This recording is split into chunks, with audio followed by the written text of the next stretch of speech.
अभी तक जो हम लोग पढ़ रहे थे उसमें पढ़े विद्युत धारा, विद्युत आवेश, विद्युत धारा की प्रबलता, विद्युत विभव, विद्युत विभवांतर और उनसे संबंधित सारा पद। ठीक, अब हम लोग ये जानते हैं कि अगर हम विद्युत धारा की बात करते हैं तो विद्युत धारा को मापते किस में है, विद्युत विभव को मापते किस में है, कैसे मापा जाता है, उसके लिए क्या क्या उपकरण है, क्या क्या यंत्र बनाए गए हैं। तो विद्युत धारा और विद्युत विभवांतर और विद्युत विभव, इन सभी चीज़ों को मापने के लिए जो यंत्र बनाया गया है उनके बारे में आज जानेंगे। उन दोनों के बीच में डिफरेंस जानेंगे, अंतर क्या होता है, और साथ ही साथ ये जानेंगे कि विद्युत परिपथ में जो भी यंत्र का इस्तेमाल किया जाता है, जितना यंत्र रहे, उनको एक विशेष प्रकार के सूचक द्वारा, चिन्ह द्वारा जो क्या दर्शाया जाता है, उन सभी चिन्हों को जानेंगे ताकि हमको सिर्फ ये पता चल जाए उस चिन्ह के माध्यम से कि परिपथ में क्या यूज किया जा रहा है, किसका उपयोग किया जा रहा है। पहले हम उसी को देख लेते हैं, यानी विद्युत परिपथ के विभिन्न अवयवों के प्रतीक चिन्ह को। सबसे पहले है एक सेल। सेल हम जानते हैं कि सेल एक ऐसा यंत्र है जिसमें हमको यह बताता है कि विद्युत धारा का प्रवाह हो रहा है उनसे, या विभवांतर हमेशा दोनों इलेक्ट्रॉनों के बीच बनाए रखने वाला यंत्र है। सेल का जो संकेत है हमेशा इस तरह से होता है, एक साइड इलेक्ट्रोड में धन ध्रुव होता है और दूसरे साइड हमेशा ऋण ध्रुव रहता है। जब सेलों का समूहन करते हैं, यानी सेलों की समूहित अवस्था को हम लोग बैटरी कहते हैं, और बैटरी में जब देखते हैं तो बैटरी में हमारा धन ध्रुव और ऋण ध्रुव बहुत रहता है। मानिए कि एक साइड धन ध्रुव, दूसरे साइड ऋण ध्रुव रहता है, और इसमें सेलों की संख्या बहुत ज्यादा रहती है। 2 या 2 से अधिक सेलों की संख्या बैटरी कहलाती है। अगर हम सीधा चालक तार लिखें तो चालक तार को सीधा एकदम स्ट्रेट लाइन से दिखा देते हैं, सरल रेखा से। उसके बाद तार संधि, अगर कहीं तार जुड़ता है तो तार, ये हुआ चालक तार, इसमें कहीं से जोड़े गए तार को इस तरह से दिखाया जाता है, ये तार संधि कहलाता है। अगर प्लग खुला हुआ है, यानी खुली प्लग कुंजी है, तो बीच में बिंदा नहीं रहता है, दोनों साइड से कोमा छोटी ब्रैकेट की तरह रहता है, इस टाइप का, ये एक खुली प्लग कुंजी है। अगर बंद प्लग कुंजी है तो इसके बीच में एक जो है बिंदु रहेगा। उसी तरह से खुला स्विच है तो दोनों टच्ड नहीं रहेगा, अगर बंद स्विच है तो दोनों टच्ड रहेगा। अगर बिना संधि के तार क्रॉसिंग करवाते हैं तो ये क्रॉसिंग ओवर एक तरह से मानिए ऊपर जैसे हो जाता है, तो इस तरह का होता है बिना संधि के तार क्रॉसिंग। बल्ब का संकेत इस तरह से होता है। ए मीटर का संकेत के बीच में हमेशा ए लिखा हुआ नजर आता है, वोल्ट मीटर में हमेशा V लिखा हुआ नजर आता है। प्रतिरोधक का संकेत हमेशा इस तरह से रहता है। प्रतिरोधक का बहुत ज्यादा जरूरी पड़ता है, इसका ध्यान रखिएगा। जैसे ही इस तरह का संकेत आए तो समझेंगे प्रतिरोधक है, और प्रतिरोधक भी एक ऐसी युक्ति है, यंत्र है, जिनसे प्रतिरोध उत्पन्न होता है। ठीक, आगे कुछ देर बाद हम लोग इन सभी चीजों पर चर्चा करेंगे। बाकी हम जो चर्चा किए हैं यहाँ लिखे हैं, इसमें है ए मीटर और क्या, वोल्ट मीटर। ए मीटर और वोल्ट मीटर। ए मीटर क्या होता है और वोल्ट मीटर क्या होता है, चलिए देखते हैं। पहले बात तो ये कंफर्म कर लें कि ए मीटर माना कि एम्पियर वाला, ए मीटर यानी एम्पियर वाला, और वोल्ट मीटर यानी वोल्ट वाला। अब ये जानते हैं कि एम्पियर जो है, एम्पियर किसका मात्रक है, विद्युत धारा का। किसका, विद्युत धारा का। और वोल्ट किसका मात्रक है, तो विद्युत विभव और विभवांतर का, दोनों का मात्रक क्या है, वोल्ट है। पहले से ये जानते हैं, तो सीधे वहीं से हमको ये पता चल जाता है ए मीटर यानी विद्युत धारा, और क्या, वोल्ट मीटर यानी विद्युत विभव। तो ए मीटर किसको कहेंगे, उस प्रकार का यंत्र या जिस यंत्र द्वारा किसी विद्युत परिपथ के विद्युत धारा की माप की जाती है या विद्युत धारा के प्रबलता की माप की जाती है, उसे हम क्या कहेंगे, ए मीटर। क्या कहेंगे, जिस यंत्र द्वारा विद्युत धारा की प्रबलता को मापी जाती है उसे क्या कहेंगे, ए मीटर।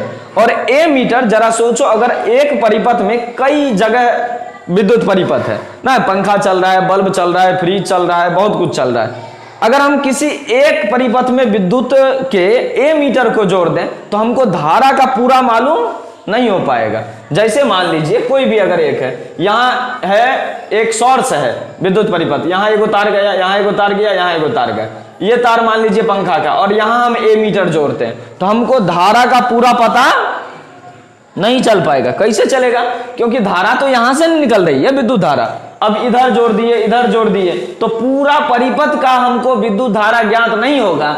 इसका मतलब है कि ये समांतर क्रम है, श्रेणी क्रम में नहीं है।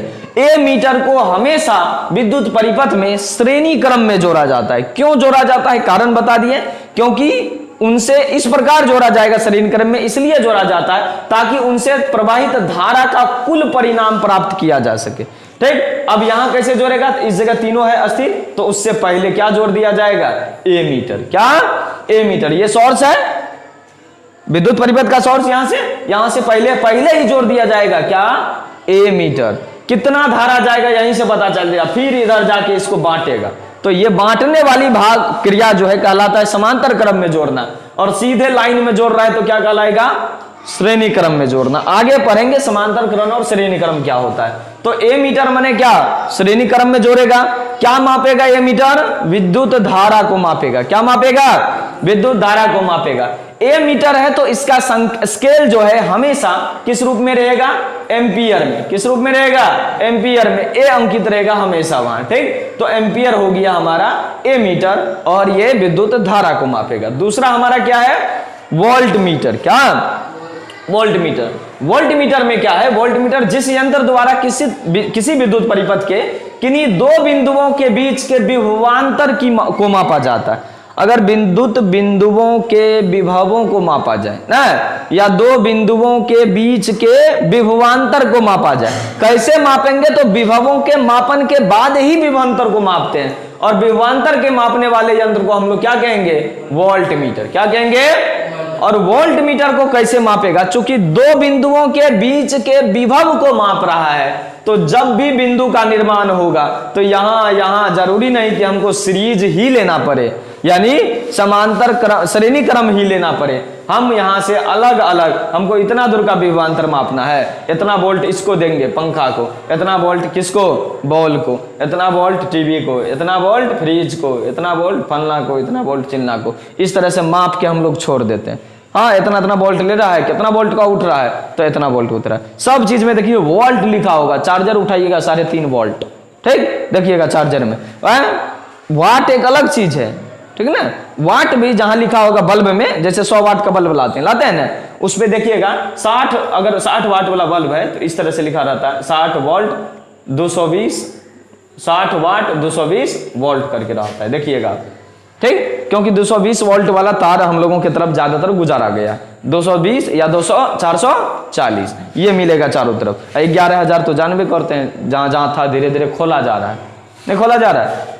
बाजार उजार के एरिया में किसको दिया जा रहा है, 220 या 440 वोल्ट वाले को। तो इस तरह से लिखा हुआ सब जगह मिल जाएगा। तो वोल्ट मीटर क्या मापता है, विभवांतर को। क्या, और विभवांतर मापने वाले वोल्ट मीटर को विद्युत परिपथ के किस क्रम में जोड़ा जाएगा, समांतर क्रम में जोड़ा जाएगा। और इसका जो स्केल होगा वो किस में होगा, वोल्ट में होगा, नहीं होगा 5 वोल्ट 10 वोल्ट 20 वोल्ट इस करके, इसी तरह से करके होगा। ये अंतर हमसे बार बार पूछा जाता है, ए मीटर और वोल्ट मीटर में अंतर लिखें, तीनों अंतर हमको लिखना पड़ेगा। ठीक, क्या लिखेंगे, ए मीटर द्वारा विद्युत धारा मापा जाता है, और वोल्ट मीटर द्वारा विद्युत विभवांतर मापा जाता है। और फिर क्या लिखेंगे, ए मीटर क्या करता है, विद्युत परिपथ के श्रेणी क्रम में जोड़ा जाता है, और वोल्ट मीटर विद्युत परिपथ के समांतर क्रम में जोड़ा जाता है। ए मीटर का स्केल जो है वो एम्पियर में होता है, और वोल्ट मीटर का स्केल जो है वो वोल्ट में होता है। खत्म, इतना ही तो है। और बार बार ये पूछा जाता है एग्जाम में, ए मीटर और वोल्ट मीटर में अंतर स्पष्ट करें। देख लीजिएगा क्वेश्चन बैंक, आराम से पता चल जाएगा बार बार क्यों पूछा जाता है। और ये विद्युत परिपथ से संबंधित जितना भी अवयव है उनके संकेत आपको कभी कभी ऑब्जेक्टिव्स में पूछा जाता है। जैसे प्रतिरोधक का बार बार पूछा किसका जाता है, प्रतिरोधक का, बंद स्विच का, खुला स्विच का, प्लग का, इन सभी चीजों का ज्यादातर ऑब्जेक्टिव्स में ही पूछा जाता है। सब्जेक्टिव इसका कोई काम नहीं है, ऑब्जेक्टिव में ही पूछा जाता है। सब्जेक्टिव में ये ए मीटर और वोल्ट मीटर में अंतर क्या होता है ये बार बार पूछा जाता है।